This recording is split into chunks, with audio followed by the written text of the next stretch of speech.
नमस्कार मित्रों। आज हम बात करेंगे टेलीपैथी की। टेलीपैथी, जिसे हम हिंदी में दुरानुभूति भी बोलते हैं। आज हम जानेंगे कि ये टेलीपैथी क्या है, कैसे यह काम करती है, कैसे इसे सीखा जा सकता है और क्या इसके नियम हैं। टेलीपैथी दो शब्दों के संयोग से बना है। टेली मतलब डिस्टेंस, दूरी।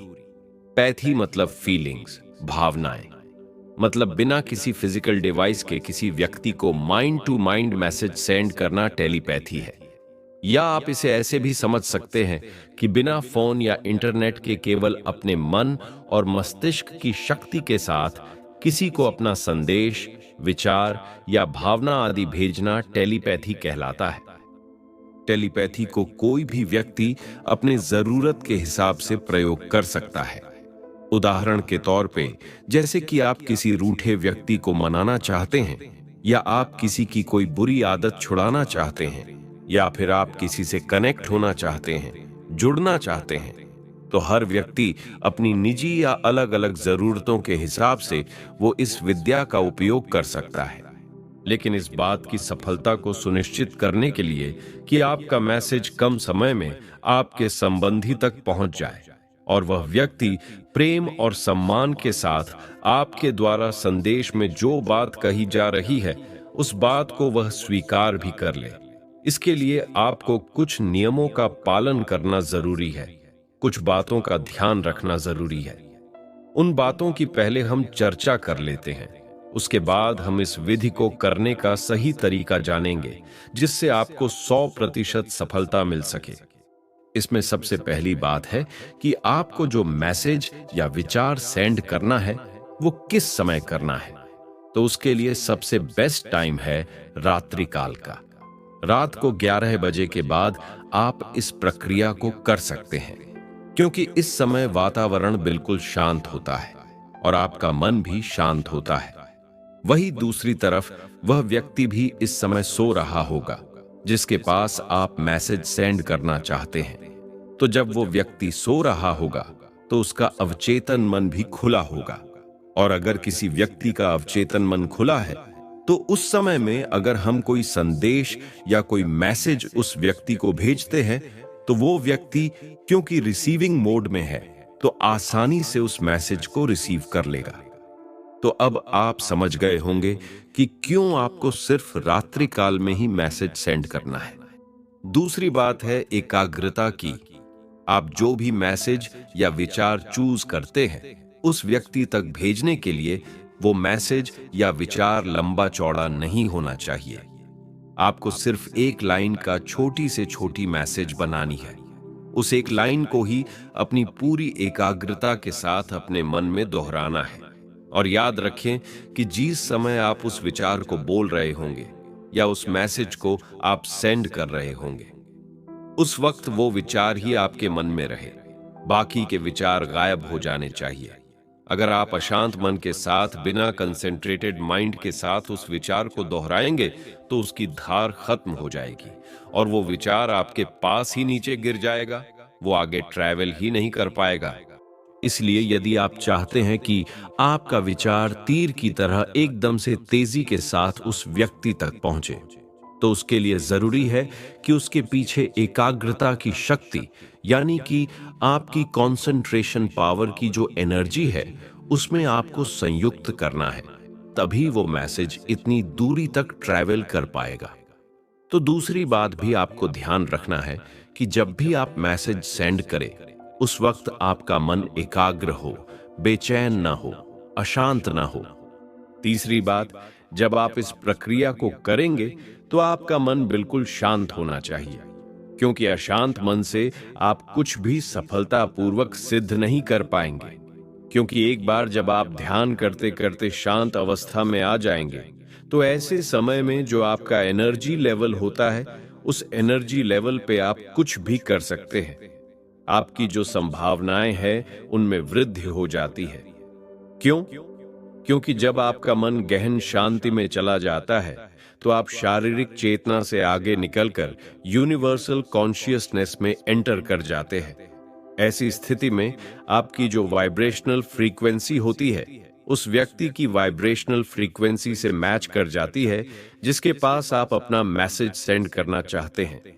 ऐसा इसलिए होता है क्योंकि एक तो वो भी शांत हो चुका होगा गहरी नींद में, इधर से आप भी बिल्कुल शांत होंगे।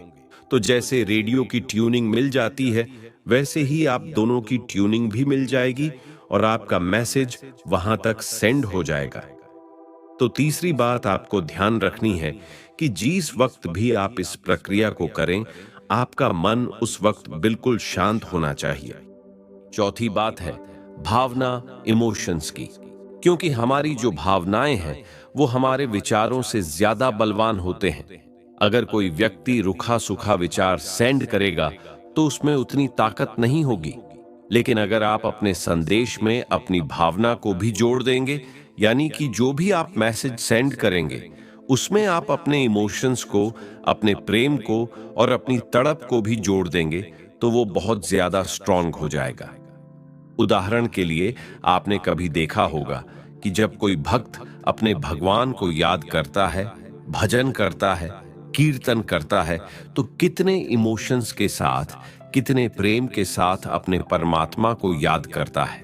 तो जब भी आप मैसेज सेंड करेंगे तो आपको भी उस व्यक्ति के प्रति इतना ही प्रेम, इतनी ही भावना अपने दिल में रखनी है।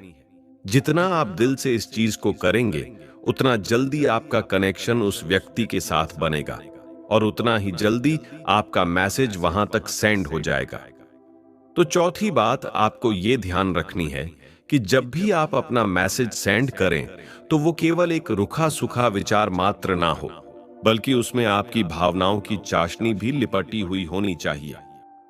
पांचवी बात जो आपको याद रखनी है कि आपको जल्दबाजी नहीं करनी है। धैर्य रखना है कि मैंने जो मैसेज सेंड किया है, अब उसका रिप्लाई कब आएगा, बहुत देर हो गई, आएगा या नहीं आएगा, डाउट करने लग जाएंगे। तो ऐसे आपको नहीं करना है। आपको करना क्या है, बेसिकली आपको बस अपनी तरफ से पूरी जान लगाकर एकाग्रता से उस मैसेज को सेंड कर देना है और सेंड करने के बाद उधर से अपना ध्यान हटा लेना है। वरना ये ऐसे ही होगा कि मान लीजिए कि आपको कोई लेटर सेंड करना है, तो लेटर तो अभी आपके हाथ में ही है और आप प्रतीक्षा कर रहे हैं कि अभी तक रिप्लाई ही नहीं आया। आपने लेटर तो पोस्ट बॉक्स में डाला ही नहीं, तो वो वहां से गया ही नहीं, तो फिर उसका रिप्लाई कैसे आएगा। कहने का मतलब ये है कि जैसे लेटर को डालने के बाद लोग भूल जाते हैं, वैसे ही आपको भी अपना मैसेज भेजकर भूल जाना है, यानी अपना ध्यान हटा लेना है। बाकी आप अस्तित्व पर छोड़ दें, वो आपके मैसेज को तुरंत दूसरे व्यक्ति तक पहुंचा देगा। तो आपको पांचवी बात ये ध्यान में जरूर रखनी है कि आपको धैर्य रखना है, जल्दबाजी नहीं करनी है। छठी बात, आपको पॉजिटिव मैसेज सेंड करना है। आपका मैसेज किसी भी प्रकार से अनैतिक, गैर कानूनी या किसी भी तरह से दूसरे को हानि पहुंचाने वाला नहीं होना चाहिए। आपके मैसेज में कोई शिकायत नहीं होनी चाहिए, दूसरे व्यक्ति को अपमानित करने की कोई भावना नहीं होनी चाहिए। मतलब किसी भी प्रकार से आपका मैसेज नेगेटिव या नकारात्मक नहीं होना चाहिए, अपितु आपका संदेश प्रेम और प्यार से भरा हुआ एक प्रार्थना यानी रिक्वेस्ट का भाव लिए हुए और दोनों को जोड़ने वाला होना चाहिए। और एक बात, आप जब भी उस मैसेज को सेंड करें तो पहले आप उस व्यक्ति को सेंड करें जिसे आप अच्छी तरह से जानते हैं, जिसका आपके साथ किसी न किसी प्रकार से कोई कनेक्शन है। अगर आपके पास टाइम है तो पहले आप अपने घर में ही अपने भाई बहन के साथ या माता पिता के साथ या किसी दोस्त के साथ एक्सपेरिमेंट कर सकते हैं। जब आप एक्सपेरिमेंट कर लेंगे तो कमेंट्स बॉक्स में अपना अनुभव जरूर बताएं। खैर, मेरे कहने का अर्थ ये था कि जिनसे आपका ऑलरेडी कनेक्शन बना हुआ है, पहले आप उनके ऊपर ट्राई करें, इससे आपकी प्रैक्टिस हो जाएगी। तो जब आपको उस प्रैक्टिस में सफलता मिलनी शुरू हो जाए, तब आप उस व्यक्ति को मैसेज करें जो अभी आपसे अलग रह रहा है, यानी जिसका कनेक्शन आपसे टूटा हुआ है, लेकिन कभी वो आपसे जुड़ा था। आप किसी ऐसे व्यक्ति को मैसेज नहीं कर सकते जो आपको जानता भी नहीं है और जिससे कभी आप जुड़े भी नहीं हैं, क्योंकि उससे आपका कनेक्शन ही नहीं बनेगा। और आपको ये भी ध्यान रखना है कि आपका मैसेज तर्कपूर्ण होना चाहिए, लॉजिकल होना चाहिए और आपके मैसेज को जस्टिफाई किया जा सके। ऐसा कोई मैसेज ना करें जो असंभव हो।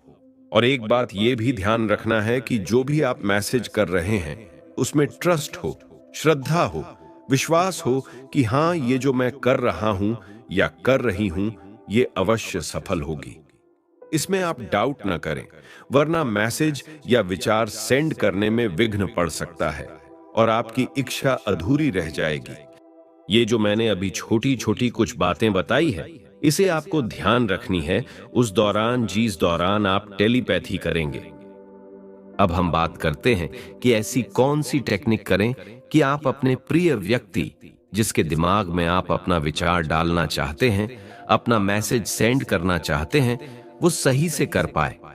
सबसे पहले आप बिस्तर से उठकर जमीन पर बैठ जाएं। आप चाहे तो बेड पर भी बैठकर कर सकते हैं, पर ज्यादा अच्छा रहेगा कि आप जमीन पर ही ध्यानस्थ होकर बैठ जाएं। फिर अपने तन को शांत करें, अपने मन को शांत करें और अपनी श्वास को भी शांत करें। इसके बाद अपने दोनों हाथों की अंगुलियों को खोलकर दोनों घुटनों पर रख लें।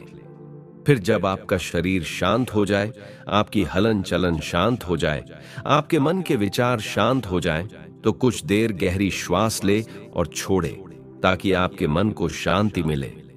तो जब आपका मन पूरी तरह से शांत हो जाए, तब आपको क्या करना है कि अपने मानस पटल पर उस व्यक्ति का चित्र लेकर आना है जिस व्यक्ति को आप मैसेज सेंड करना चाहते हैं। अपने मन की आंखों के आगे उस व्यक्ति के चित्र को देखें और प्रेम से निहारे।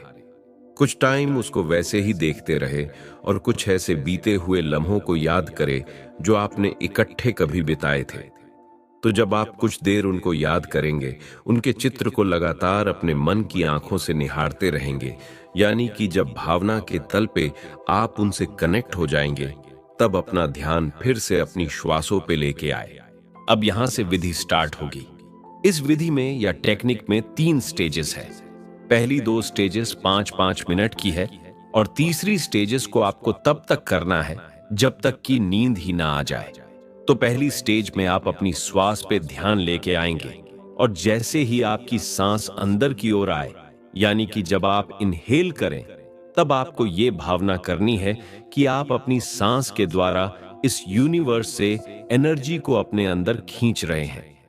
जो हमारे चारों ओर एनर्जी का समंदर है, अर्थात प्राण ऊर्जा का जो समंदर है, उस समंदर से आप एनर्जी को अपने अंदर भर रहे हैं, अंदर आती सांस के द्वारा। और उसी के समांतर जैसे जैसे आपकी सांस अंदर जाएगी, आपके दोनों हाथ जो आपके घुटनों पर है, उन दोनों हाथों की चारों उंगलियां आपकी ओर मुड़नी शुरू हो जाएगी। यानी कि जैसे हम मुट्ठी बंद करते हैं, उस प्रकार आपको अपनी उंगलियों को अपनी ओर बंद कर लेना है। याद रखें, अंगूठे दाएं बाएं साइड्स में खुले रहेंगे। सिर्फ दोनों हाथों की चारों अंगुलियों को अपनी ओर बैंड कर देना है। उस समय जैसे जैसे आपकी सांस अंदर आएगी, उसके साथ साथ ही आप अपनी उंगलियों को बैंड करेंगे। अब जब आपकी सांस अंदर आ चुकी है और आपकी दोनों हाथों की मुट्ठियां बन चुकी है, तब आप सांस को अंदर ही रोक लें। जब आपकी सांस अंदर रुक जाएगी, तब आपको अपना मैसेज बोलना है। उस दौरान सिर्फ एक बार ही बोलना है। जब आप वो मैसेज बोल देंगे, उसके चेहरे को देखते हुए, तो आप सांस को छोड़ देंगे। और जब सांस को छोड़ेंगे, तो भावना करेंगे कि ये एनर्जी जो अभी आपके अंदर थी, जिसे आपने छोड़ दी है, अब ये एनर्जी मेरे मैसेज के साथ ही उस व्यक्ति तक पहुंच रही है। और मन में विजुअलाइज भी करेंगे कि जो सांस आपने छोड़ी है मैसेज के साथ, वो तरंग के रूप में उस व्यक्ति तक पहुंच रही है। जब आप अपनी सांस छोड़ेंगे, तो उसी के साथ ही आपकी जो दोनों हाथों की मुट्ठी बंद थी, उसे आप खोल देंगे, यानी कि एनर्जी को फ्री कर देंगे। तो ये थी पहले स्टेज की टेक्निक। सांस आपने ली और उसके साथ ही आपने भाव किया कि आप एनर्जी को कलेक्ट कर रहे हैं। फिर मुट्ठी बंद कर सांस अंदर रोकी और उसी वक्त आपने मैसेज को सेंड कर दिया। उसके बाद मुट्ठी को खोल देंगे और मन में विजुअलाइज करेंगे कि आपकी एनर्जी उस व्यक्ति तक पहुंच रही है और वहां तक आपका मैसेज जा रहा है। इस चीज को आपको बार बार रिपीट करना है 5 मिनट तक। इसके बाद सेकंड स्टेज में आपको सेम चीज ही रिपीट करनी है, लेकिन फर्क सिर्फ इतना रहेगा कि अब आपको अपनी श्वासों को रोकना नहीं है, बिना सांस को रोके हुए करना है। यानी कि जब आपकी सांस अंदर जाए तो आप भाव करें कि आप यूनिवर्स से एनर्जी को कलेक्ट कर रहे हैं अपनी सांसों के द्वारा। फिंगर्स को बैंड कर दे और फिर जब सांस छोड़ें तो छोड़ने के साथ ही फिंगर्स को भी ओपन कर दें। इसके पश्चात मैसेज को भी सांस छोड़ते वक्त ही बोले और उसी वक्त ही उस एनर्जी को वहां तक पहुंचता हुआ विजुअलाइज भी करे। तो 5 मिनट तक अब आपको ये करना है बैठे बैठे। फिर तीसरे स्टेज यानी लास्ट स्टेज में आप अपने बिस्तर पर लेट जाएंगे और श्वासन में बिल्कुल सिर को ढीला छोड़ देंगे। अब आपको फिंगर्स की कोई मूवमेंट्स नहीं करनी है और ना ही अपने सिर को हिलाना है। सिर्फ गहरी नींद में जाने की तैयारी करनी है। अपनी तरफ से बस ये सोच लेना है कि अब आप सोने वाले हैं, लेकिन जब तक नींद नहीं आती तब तक आप इस स्टेज 3 में स्टेज 2 को जारी रखेंगे। मतलब जैसी ही आपकी सांस अंदर गई, आप लेटे लेटे बंद आंखों से भावना करेंगे कि आप यूनिवर्स से एनर्जी को कलेक्ट कर रहे हैं, और जब आप सांस छोड़ेंगे तो सांस के छोड़ते ही मैसेज भी सेंड करेंगे। इसी तरह से आप इसको दोहराते दोहराते ही सो जाएंगे। इस प्रकार हर रोज इसका अभ्यास करेंगे हफ्ता 10 दिन, तो एक दिन ऐसा आएगा जब आपका ये विचार आपके अवचेतन मन में भी चला जाएगा। यानी कि सोते सोते भी आप इस संदेश को अंदर ही अंदर भेजते रहेंगे। जिस दिन भी आपका ये विचार आपकी नींद में चला गया, यानी आपके अवचेतन मन में चला गया, तो वह विचार इतना स्ट्रांग हो जाएगा कि वह विचार या मैसेज आसानी से ट्रैवल कर जाएगा उस व्यक्ति तक। अर्थात जिस दिन आपका ये विचार नींद में एंटर करेगा, उसी दिन वह विचार व्यक्ति को स्ट्राइक करेगा और व्यक्ति वहां लेटे लेटे महसूस करेगा जैसे एक अनजानी या अदृश्य ऊर्जा ने उसे छुआ हो। उसे आपकी याद आएगी और उसका दिल मचल जाएगा कि वो आपको रिप्लाई करे, क्योंकि आप उसको मैसेज सेंड कर रहे हैं। इस प्रकार जब आप किसी व्यक्ति तक अपना मैसेज या विचार भेजेंगे, तो जो आपसे दूर होगा वो रिप्लाई करने के लिए मजबूर हो जाएगा। फिर आप उससे प्रेम से बात करेंगे तो वो भी आपसे प्रेम से बात करने लगेगा। इस विधि के द्वारा और बहुत से कार्य किए जा सकते हैं, जैसे किसी को नशे की आदत से छुटकारा दिलाना हो, या किसी को बुरी आदत से छुटकारा दिलाना हो, या फिर किसी बिछड़े इंसान से दोबारा जुड़ना चाहते हो, तो आप इस टेक्निक से संभव कर सकते हैं। और भी बहुत से सकारात्मक चीजें कर सकते हैं जो आपसे पीछे छूट गया है। मित्रों, टेलीपैथी एक रोमांचक लेकिन रहस्यमयी विषय है। इसे सीखना संभव है, लेकिन इसके लिए अभ्यास और सही मानसिक स्थिति की जरूरत होती है। क्या आपको कभी टेलीपैथी का अनुभव हुआ है? अगर हां, तो हमें कमेंट में अवश्य बताएं। अगर यह वीडियो आपको पसंद आया हो तो इसे लाइक करें, अपने दोस्तों के साथ शेयर करें और हमारे चैनल को सब्सक्राइब करना न भूलें। धन्यवाद।